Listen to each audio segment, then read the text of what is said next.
Well,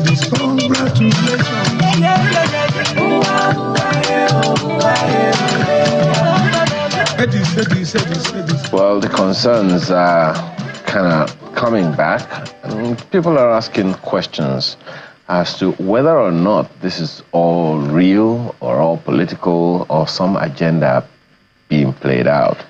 Because the Global Terrorism Index recently described the Sahel region of West Africa as the new epicenter of terrorism.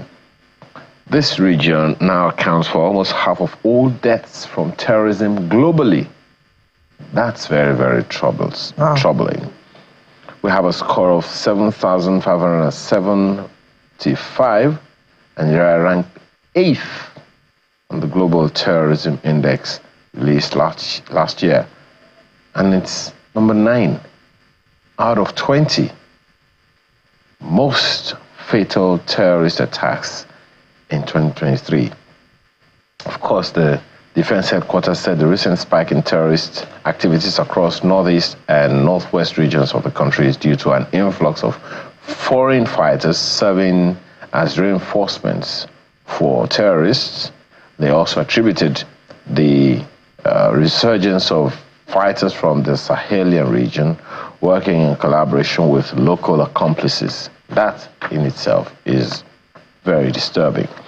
So let's have conversations around these renewed terror attacks with Dr. Oyewole Ogini, who is Senior Researcher at Bonn International Center for Conflict Studies. He joins us all the way from Bonn. Thanks for joining us this morning, as well as Major General Cecil Esekhaibe, who is retired, and he is also a security analyst. Thank you so much for joining us this morning. Let me begin with you, General. This must have some mixed feelings of sorts for you, of being in the military, seeing these terror attacks coming from the Sahel, foreign attacks, so to speak, maybe not organized, whatever it is. What are the impressions that it's giving you?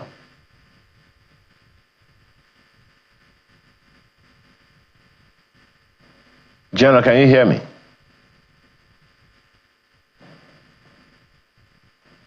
All right, we'll take him later. Maybe, I don't know if Dr. Ogini, if you can hear me. I can hear you. Okay, General, you can hear me now? I can hear you. Oh, okay. So I hope you heard my question. No, I just got in. Oh, okay. I was asking that what impression do you get when you hear of these renewed terror attacks, in Nigeria, and the fact that we're on an uncomfortable number, 9 out of 20 most fatal terrorist attacks as at 2023. Thank you, Ayo. Still remembering the sacrifice of those gallant men and women who lost their lives trying to bring this country together. Yes, to your question, what is happening is actually the global influence of global jihadists that has just infiltrated our country. You will understand that the Sahel region has actually, been bedeviled by one conflict or the other. So what has happened in Nigeria now, in the northeast and the northwest, is the infiltration of these jihadists into our country. So the heightened attacks are the result of their sophistication in arms and all the things they carry, and the porosity of our border, at which they have, they gain easy entrance into our borders, and they just come in to do what they're doing. So the heightened attacks, as a matter of the influence of these jihadists that have infiltrated our country. Straight question on that, General. A quick follow-up. I apologize. Didn't we see this coming? Usually we hear of intelligence. So if this is coming now and it seems like it is catching us unawares, it suggests that maybe we didn't even know it was going to come, even though we have the intelligentsia. Well, in global conflicts like this, especially in terrorism, it's an ongoing and a protracted crisis, and that all the things that need to be done are continuously be done.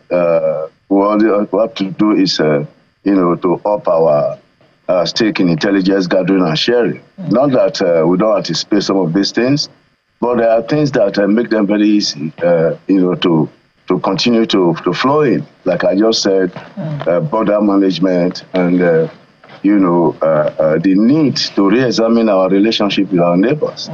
So when you look at all these things critically, you'll find out that not that we don't expect this, but the level at which they come are determined by some factors, like our relationship with our neighbors, and like I said, the need to actually track, the global financing of terrorism and all that. General, Yes, why you say that there are global jihadists infiltrating Nigeria?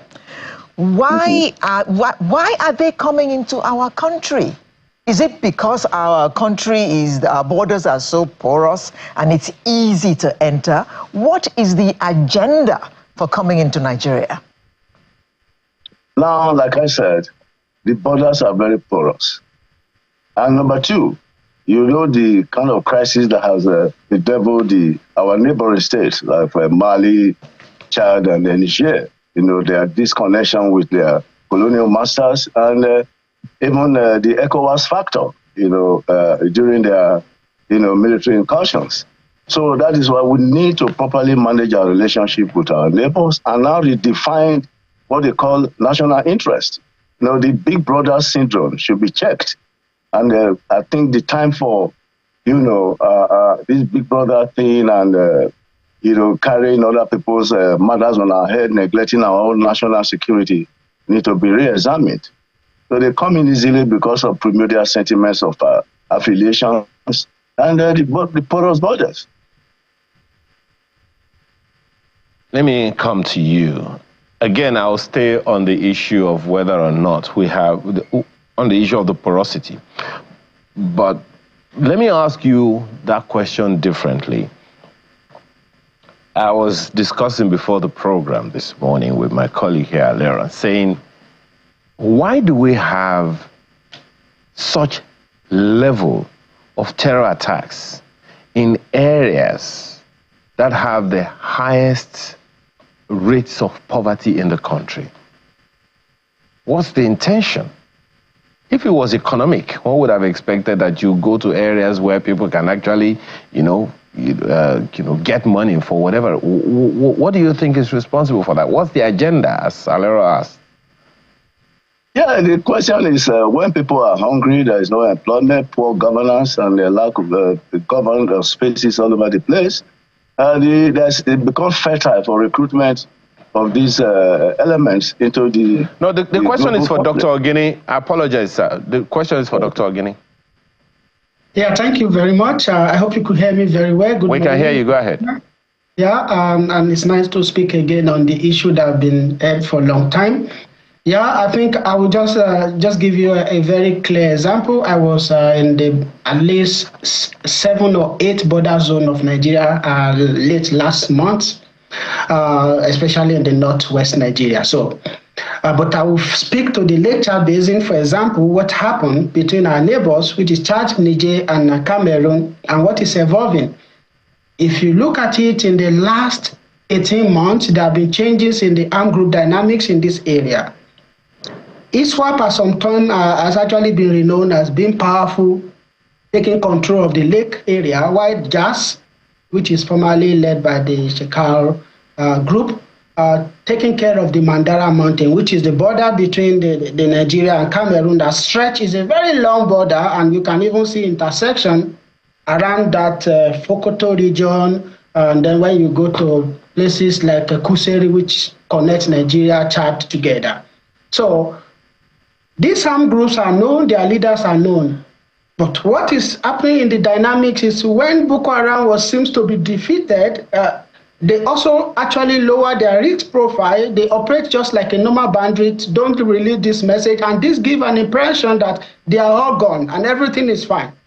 So over time, they recruit themselves since the coup happened and there was a serious issue with the relationship between Nigeria and Niger. If you remember, the multinational joint task force that was participating, for example, Operation Lake Sanity 2, or even if you look at Operation Lake Sanity 1, which is joint operation between Nigeria and these 4 countries, you realize that it was only Cameroon, Nigeria, and Chad that participated in the Lake Sanity 2 due to the coup issue and the relationship between Niger and Nigeria. And during this period, there was a drastic change in the armed group dynamics such that JAS actually regained control in some area, and that's why you can see the record in November, for example, the attack against the Chadian military on the LAC area, and which claimed the life of some soldiers there.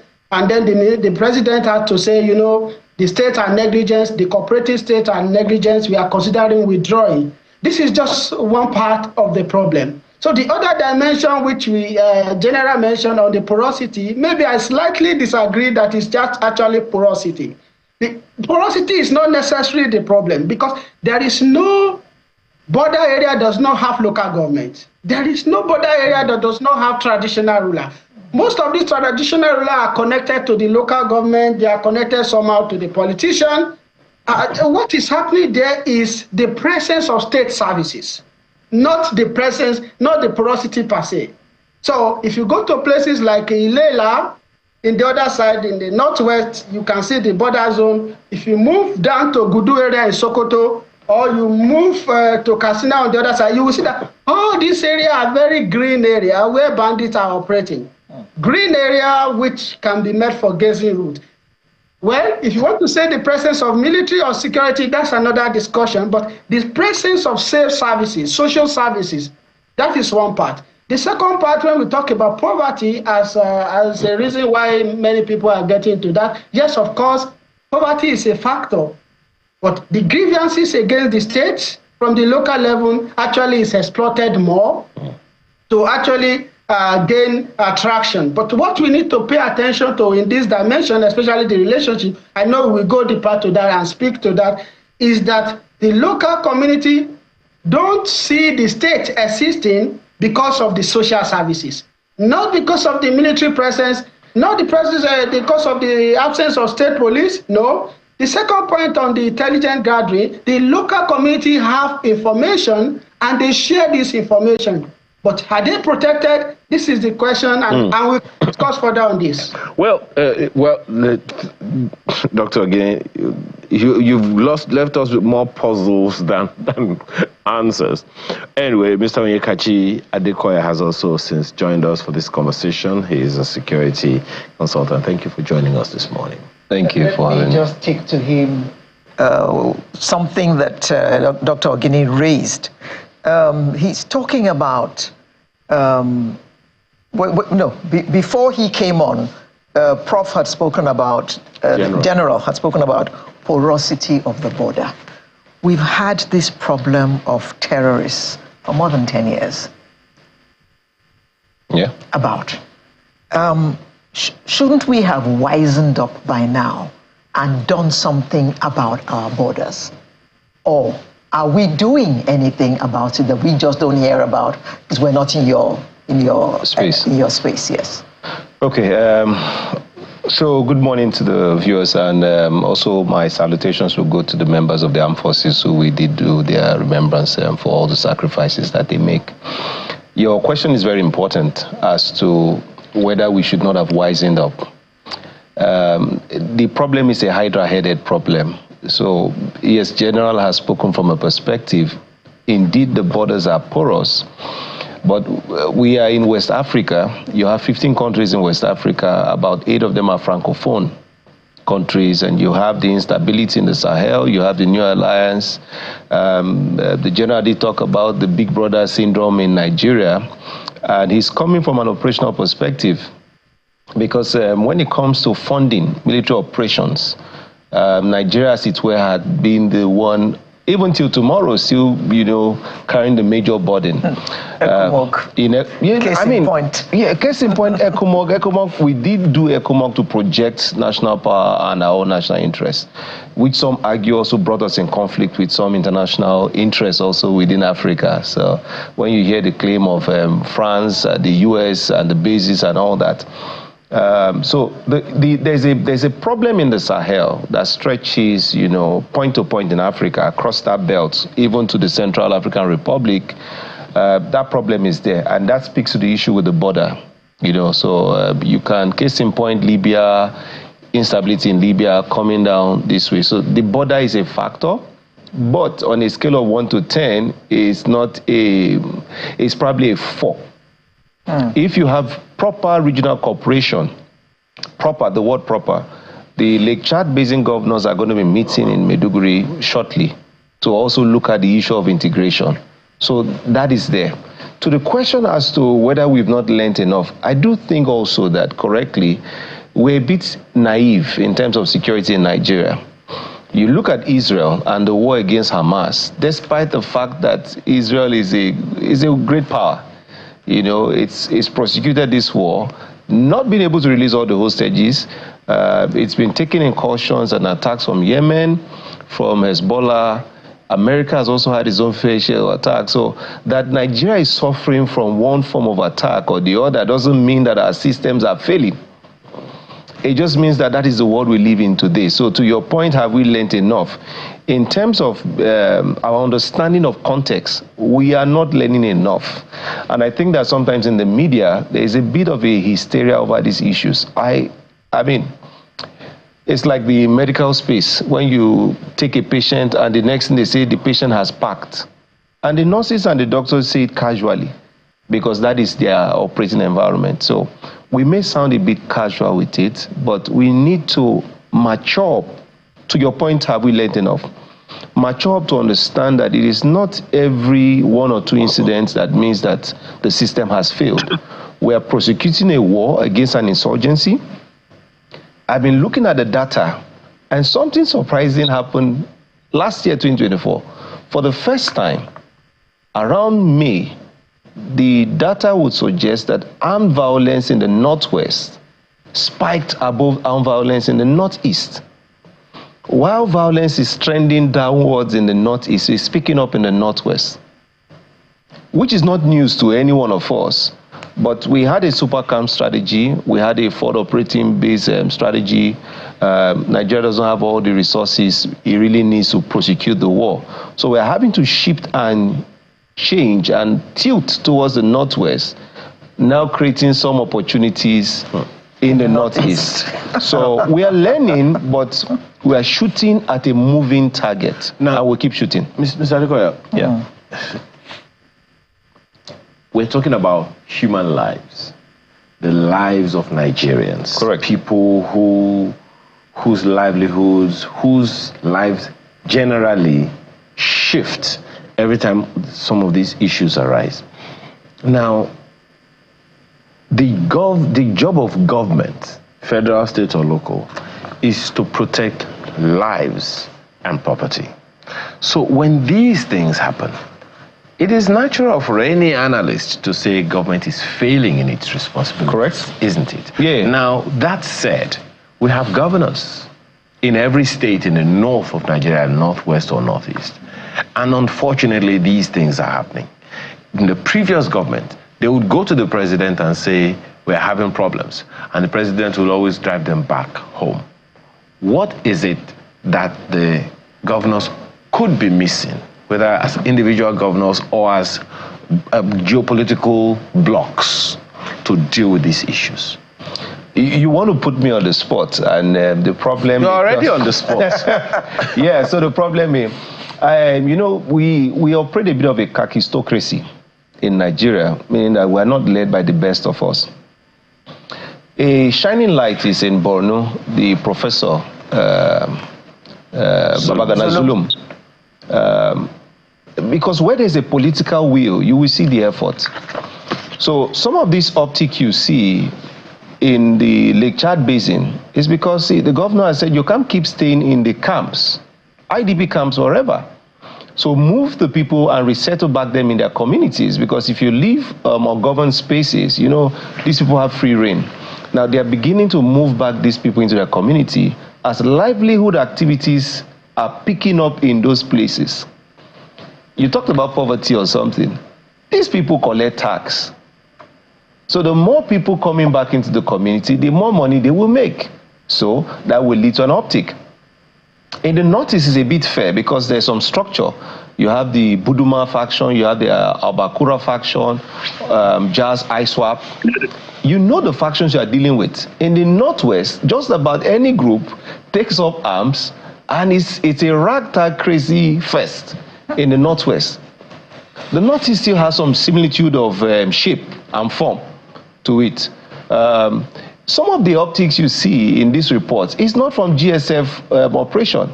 It's just clear ISWAP being annoyed, according to reports, that the locals may perhaps cooperating or paying, in some cases, tax to Jazz and not to them. And providing Jazz with information and not to ISWAP, not even to the government security forces. The last incident in Kukawa, we understand, that was the case. So you see, the issues are not even Nigerian government sometimes. They are local issues.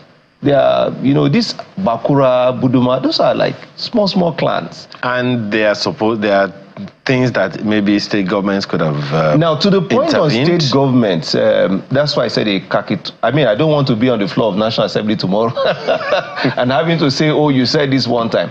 But we don't have very smart governors with very profound respect in the North. With very profound respect. The best of us are not the governors in the North. I will make an exception for only a few, and I will not mention names, because it doesn't make any sense. Anyway. The landmass in the North is very big. The governor's culture is poor, non-existent. Social services are not rendered. People collect money and share it. I look at the case of the tax reform and the hula baloo, the hoopla that has been raised over because people don't want to tax their brains.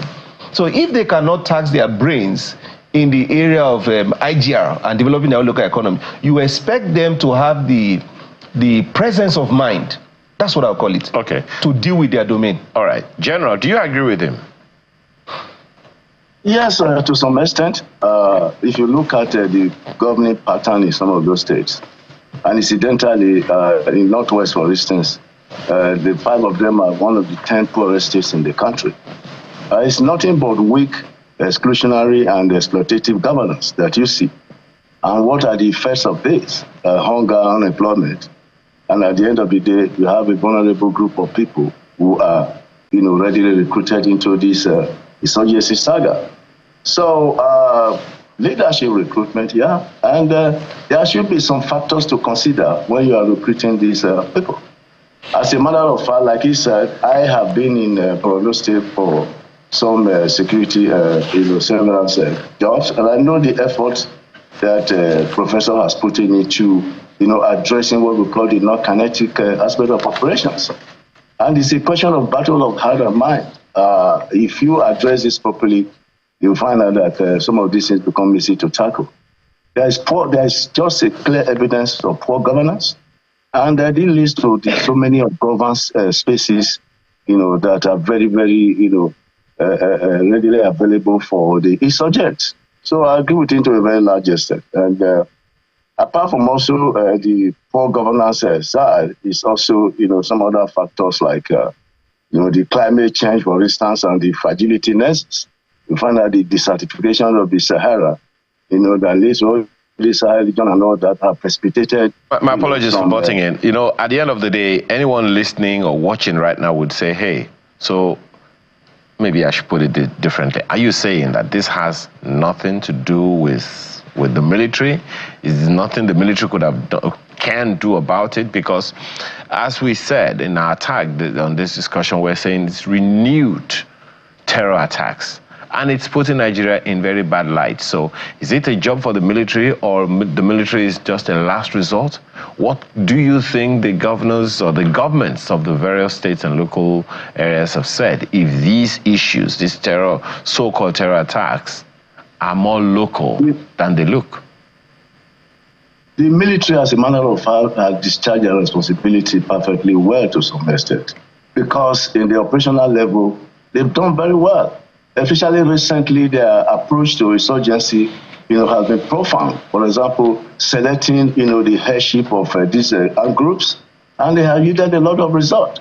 But the battle has shifted from operational level to strategic level, which is the government. So it is the government that will provide, because there is a charter in the Constitution that said security and welfare of the people are the primary purpose of governance. So the government need to take the strategic level thing. For instance, you have to look at what they call global terrorism finance and not to tackle it. And I know in the past, we kept saying we are going to name and shame those who are involved in terrorism. I cannot recollect if there has been anything like that. Two, it's a deliberate attempt to trace, track, and arrest and prosecute those who are involved in this terrorism financing. Also, two, you also have to find out the government, the battle of heart and mind. And a hungry man is an angry man. And because of this issue surrounding, the complexities of hunger, unemployment, and all that, that is the more reason we said emphasis is about combination of kinetic and non-kinetic approaches to insurgency. The military are doing the kinetic approaches and to a very large extent yielding results, but these things cannot go alone without the non-kinetic approach or the battle of heart and mind. Good governance allow people to feel, a good sense of belonging to a civilized society. Okay. So it's not a one-sided complaint. It's not a one-sided, issue of who is not doing well or who has not done well or who has done well. The military, to my estimation, have done well, though they still need to up their intelligence gathering and sharing. They still need to up, their interagency cooperations. But when you talk of the operational aspect of this warfare, I think they have discharged their responsibility. It's now left for the government to take the strategic level of tracking the financing, two, examining our relationship with our neighbors. For instance, like Dr. Ogini said, when we have problem with Niger Republic, what happened? Nigeria should not be, a testing ground for, any inconvenience. When people are not happy with their colonial masters, then Nigeria bears the burden of the consequence of that. Mm-hmm. So we should re-examine our relationship with our neighbors. Okay. What we put in, are we getting a corresponding deal from what we put into their existence? Okay. And Dr. Ogini, let me take you back to what Mr. Adekoya spoke about earlier. The governors. What do you think that they can do, either individually or collectively as a bloc, to fight this thing that we're seeing? Yeah, thank you very much for that. I think you can see that General also already mentioned some elements on how the military really touched down on the crisis of different dimensions. If you look at Northeast, it's different from the Northwest in the architecture. But then I will first speak to the internal generation. We have a report coming up next month, which we conducted. First, on the issue of kidnapping, we found out that there are a lot of big men who are involved in kidnapping business. They are not directly the one involved in that, but they have people who, when they escape justice, they find their way, they find solace through collaboration, and their involvement actually even make the amount collected as ransom, for example, costing about $5,000 more, because they have to also serve it. This is coming next month. I can also share with you when that is out.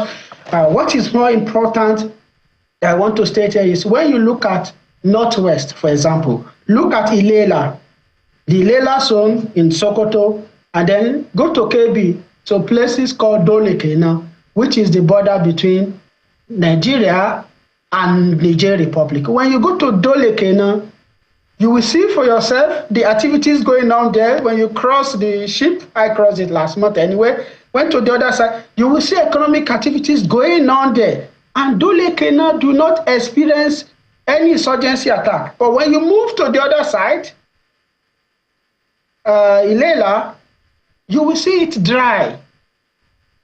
You see the point? So those places, people don't find work to do. And then they are easily able to, get attracted to be recruited by this armed group. Now, if you move from Dolekina, let me go to the northwest and northeast. If you go to Tulo in Yusuferi local government in Yobe, Tulo, before you reach Tulo, you also pass other place.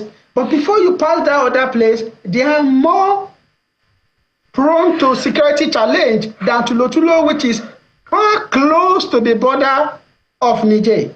You have to travel maybe like 2 hours or so on the desert, a very fantastic area that could be a point for tourism anyway.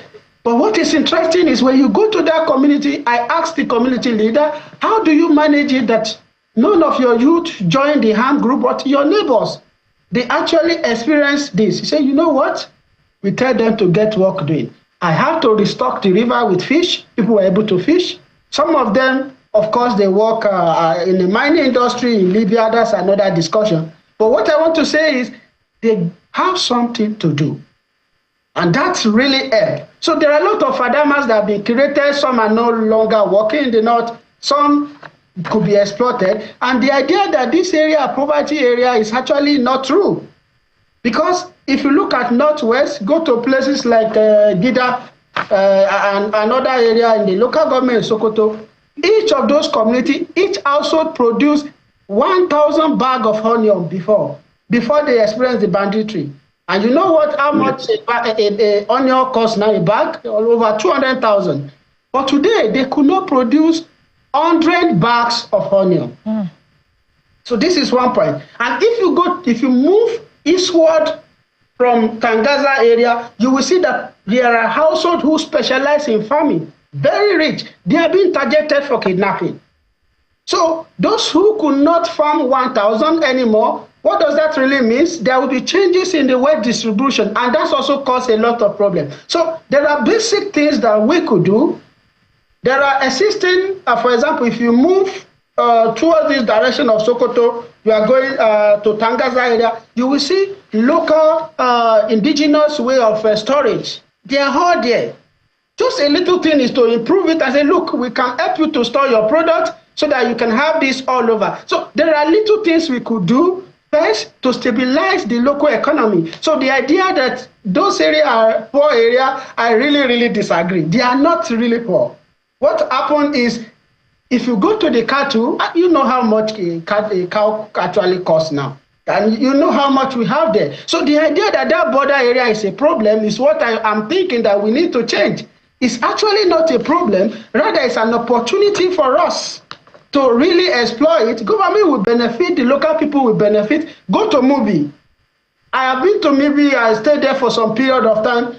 If you go to the market, you will hardly pass a road because the whole place, the cattle come as far as Ethiopia, Sudan. They move through the other Central Africa, they move through Cameroon, and they get to Nigeria because we have the large market. So there are a lot of opportunities to explore here until we really sit down and say, look, it is time to really improve our local governance. It is time to make economy at the border really a priority.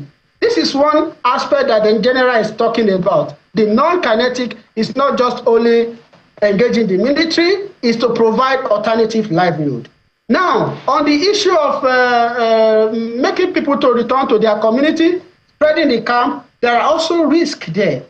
From our research, we find out first, some of them maintain active collaboration with this armed group in the forest.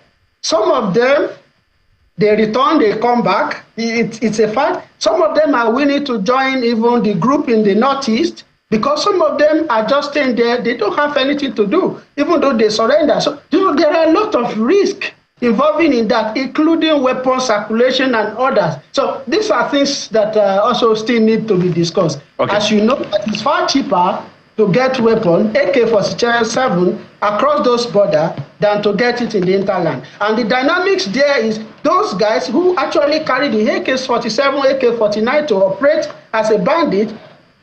For example, if you talk about Sokoto, when these bandits operate, they are in a bike, you can see 3 people on a bike.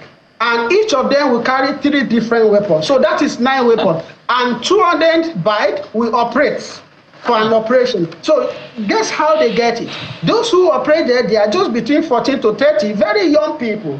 Okay, but those who control the access to the weapon supply, who get the money, they are not living in the forest because there's nothing you can do with the money that you kidnap in the forest. They live in the city, they enjoy the life there. So these are the dimensions that we need to look at internally first before we even start talking about the border in the Talking about internally, Dr. Ogini, we've heard some governors, former governors, talk about the fact that, one, some of the insecurity, or rather, the renewed terror attacks, if we can put it that way, in the Northwest at the time, I think it was in the previous government, was because the Northwest governors, or maybe even all Northern governors, stopped doing what they were supposed to do. One. Secondly, there are those who say also that the issues we're talking about are a lot more political than social or even security. Do you agree? I do.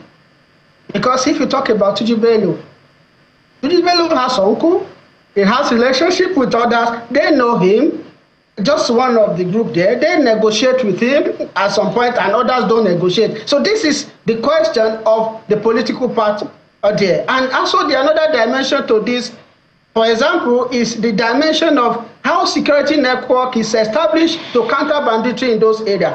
Who form part of this security? Which ethnic group is profiling? I can give you clearly, for example, if you go to places like Lilela, there are places where the nomad have to live and they become refugees in Niger. So they cannot be seen there because of their ethnic identity. So a lot of things go on. As this group continue to move towards the forest area, they are, of course, getting close to the bandit area. They are continue to be profiled as bandits. So this dimension actually complicates the issue. So yes, some government negotiate, some don't negotiate. Everybody does that. I mean, if you look at Masari in Castina, there are quite a lot of things. I don't want to speak too much on this so that you don't question me. But there are a lot of things that really need to be done. Look at Castina right now. I give you an example. There was a person killed last year, the Castina State Association leader of cattle herders. I had an interview with him early last month. It was a shame because all the discussion he was having is the issue of justice. When I read it in the news, I couldn't sleep for 3 days.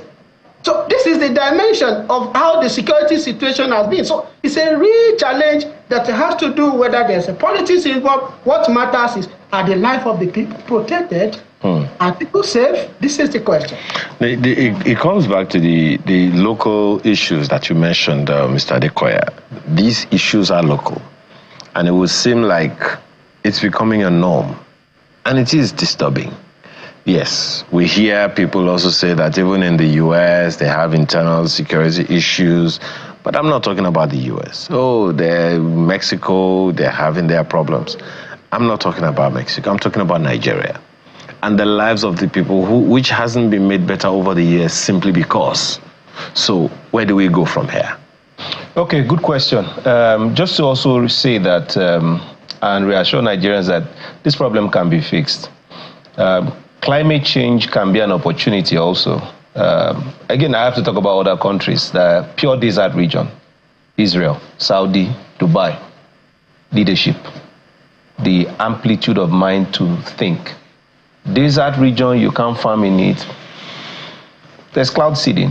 There is different things you can do, to even re-energize the Lake Chad Basin. So leadership, it boils down to leadership, 1. 2, domain awareness. In the military, they talk about area of responsibility. The question is, are the governors fully aware of what's happening in their domain? Do they have situational visibility?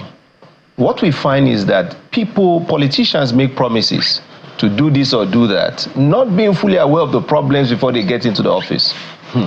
2, they are not even prepared for what they are aspiring for. Security is a very complex, highly technical area. With profound respect to those in the military, you have a security challenge, you call a retired military man to advise you. he's trained all his life in warfare. But the society is not a war front. That's why in 2019 we said that human security will be the basis upon which we do national security. So if the governors themselves cannot interpret security reports, are not getting proper advice, are not, able to apprehend the issues of security, they can make informed decisions. So on the issue of security, you cannot do security without social economic prosperity, without socio-political stability, without a proper criminal justice system.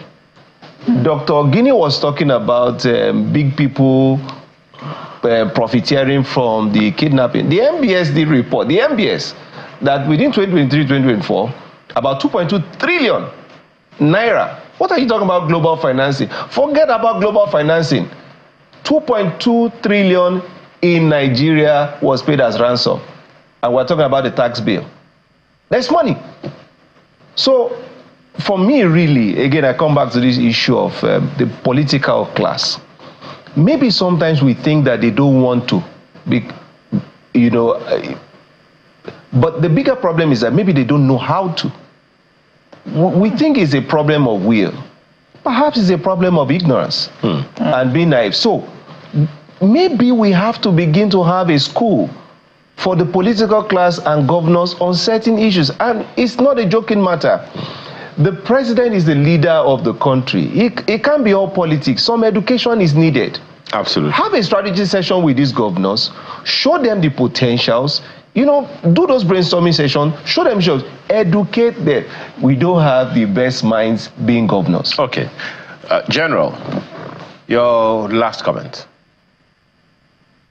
Well, just to connect with what the Prof said, the governors of those states need to, redefine what governance is all about.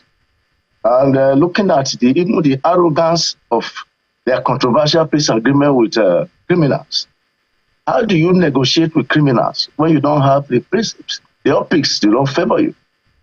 Apart from that naked arrogance, they also have this question of lack of, grappling with the consequences of hunger, poverty that face them. Now let us hide under our inadequacies to challenge certain policies of government. When they are properly analyzed, you'll find out that at the end of the day, they will really be of good, program for the whole country. So we need, like I said earlier, this upsurge is not an unusual thing, but the way we tackle them is what matters. We must understand that the place we are today, the insurgency has moved from the operational level to the strategic level. The government must play a leading role now. 3, we must tackle the economic aspect of this warfare. Who are those people that are benefiting from this warfare? And don't forget, that is why the former Secretary of State of the U.S., McConnell, said, war is too sophisticated to be left in the hand of the military. What that simply means that the government takes responsibility for the welfare and security of its people. Thank you. Thank you so much, gentlemen, for your comments this morning. Major General Cecil Esekhaigbe, retired, who also has a PhD, is a security analyst. Thank you so much for your time. Dr. Oyewole Ogene, senior researcher, Bonn International Center for Conflict Studies. Clearly, you're not just talking from research, you're actually talking from practical experience on the field. Thank you so much for your time, as well as Mr. Onyekachi Adekoya, who has literally provoked us this morning. Again, thank you so much for your time, gentlemen. Now, with that said, we hope that all that needs to be done is that the job is now cut out for all those who have been called out. So, when we return, segue into the next topic. Stay with us.